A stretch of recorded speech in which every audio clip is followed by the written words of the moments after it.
Good morning India. Sir, मैं पढ़ाई में कमजोर हूं और इसके चलते क्लास के टीचर मुझे बराबर नेगलेक्ट करते हैं। क्या एक टीचर को ऐसा करना चाहिए? बहुत अच्छा सवाल है। कल टीचर डे है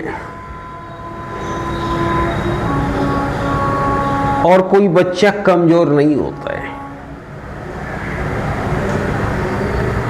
अगर एक बच्चा को आप बार बार टॉर्चर करते हो, कमजोर दिखाने की कोशिश करते हो, जिस सब्जेक्ट में वो पुअर है, बार बार उसी सब्जेक्ट को लेकर उसके सामने आते हो, तो कहीं ना कहीं उस बच्चे के मनोबल को आप तोड़ना चाहते हो। एक सही टीचर का काम है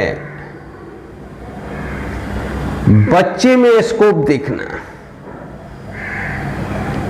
5 उंगली है और हाथ के 5 उंगली का काम एक दूसरे से कम नहीं है। सभी उंगली का उपयोगिता बराबर ही है, पर सबका काम अलग अलग है। उसी तरह से क्लास में 40 बच्चे रहते हैं और हर एक बच्चे में अलग अलग एबिलिटी होता है। कोई अच्छा लीडर बनेगा, कोई अच्छा डॉक्टर बनेगा, कोई अच्छा बिजनेसमैन बनेगा, कोई थिएटर में जाएगा, कोई आर्टिस्ट बनेगा, कोई कवि बनेगा, कोई म्यूजिशियन बनेगा। पर गलती हमसे यही होता है कि जब 40 बच्चे को हम डॉक्टर या इंजीनियर देखना चाहते हैं, ये हो ही नहीं सकता है, क्योंकि उसके अंदर वो चीज है ही नहीं। अगर एक क्रिकेटर में हम तलाश करेंगे एक डॉक्टर का, एक एक्टर में हम तलाश करेंगे एक इंजीनियर का, तब वो भी समाप्त हो जाएगा। परिणाम स्वरूप बच्चा कुछ नहीं कर पाएगा। बराबर मैंने देखा है कि जो थोड़ा सा तेज बच्चा होता है, गुरु का सम्मान उसी बच्चे के प्रति रहता है। ऐसा नहीं होना चाहिए, कदापि नहीं होना चाहिए। अगर आप अच्छे टीचर हैं तो जो बच्चे समझने में और सक्षम है, आपके सवाल उसको आप समझाइए, 10 तरीके से समझाइए। अगर वो 10 तरीके भी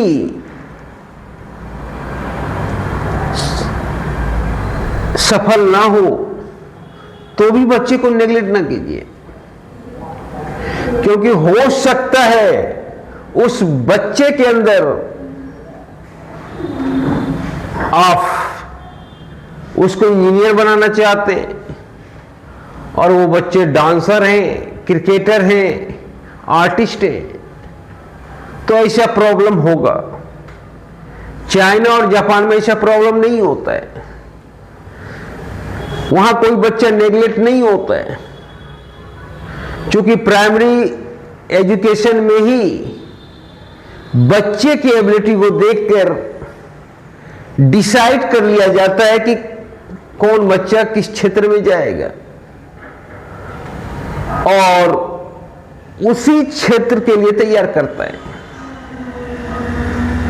सपोज दैट अगर मैं चाइना में होता या जापान में होता तो शुरू से ही सिर्फ आर्ट कर रहा होता। यहां के तरह नहीं कि इंटर तक करना अनिवार्य हो। अब सोचिए कि स्कूली स्तर से अगर सिर्फ आर्ट के प्रति हम झोंक दें, क्योंकि हमें आगे करना भी वही है, तब तो एक अच्छा आर्टिस्ट तैयार ही होगा। सारा ध्यान एक ही तरफ फोकस होगा। और यही कारण है कि चाइना ओलंपिक मेडल का बाढ़ लगा देता है, जापान बाढ़ लगा देता है, अमेरिका बाढ़ लगा देता है, और हम ओलंपिक मेडल में पीछे रह जाते हैं। एक दो भी आता है तो हमारे चेहरे पर सफलता नजर आता है। यहां पे हमारी एजुकेशन सिस्टम पद्धति ही गलत है, 100% गलत है। कोई बच्चा कमजोर नहीं होता है, कमजोर हमारी एजुकेशन पद्धति है। हमें अभी भी अपने एजुकेशन पद्धति को सुधारने पे बल देना होगा। हालांकि न्यू एजुकेशन पद्धति के तहत कुछ हद तक हमने सुधारने का प्रयास किया है, पर 30 या 40% सुधारने का प्रयास किया है, 100% नहीं। तो हमें चाइना और जापान से सीखना होगा, हमें वहां का स्टडी करना होगा और वही चीज हमें लागू करना होगा। तब जाके हमारे कोई बच्चे नेग्लेक्ट नहीं होंगे। और कदापि भी कोई टीचर को किसी बच्चे को नेग्लेक्ट करने का कभी प्रयास नहीं करना चाहिए। हम बराबर देखते हैं क्लास में कि बच्चे को नेग्लेक्ट करने का प्रयास किया जाता है। यहां पे सरासर हमारी एजुकेशन पद्धति का दोष है, बच्चे का दोष नहीं है। आपने रोनाल्डो का नाम सुना होगा। रोनाल्डो गणित में बड़ा कमजोर था और गणित का टीचर बराबर रोनाल्डो को टॉर्चर किया करता था। अब रोनाल्डो इतना कमाता है कि गणित का शिक्षक उसका इनकम नहीं बता सकता है। तो कोई गणित तय नहीं करता है कि ये बच्चा आगे जाके क्या होगा, क्योंकि बच्चे में, रोनाल्डो में शुरू से फुटबॉल था और फुटबॉल के प्रति बेहद लगाव था।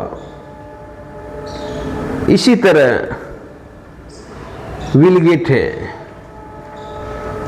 इसी तरह अल्बर्ट आइंस्टीन है।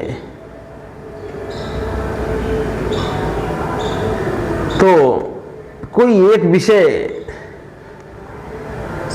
को लेकर अगर कोई टीचर आपको टॉर्चर करता है तो वो टीचर गलत है, आप गलत नहीं है। पर आप गुरुओं के प्रति सम्मान करें। टीचर आपका सम्मान दे या ना दे, पर आप 100% अपना सम्मान गुरुओं को दें। धन्यवाद।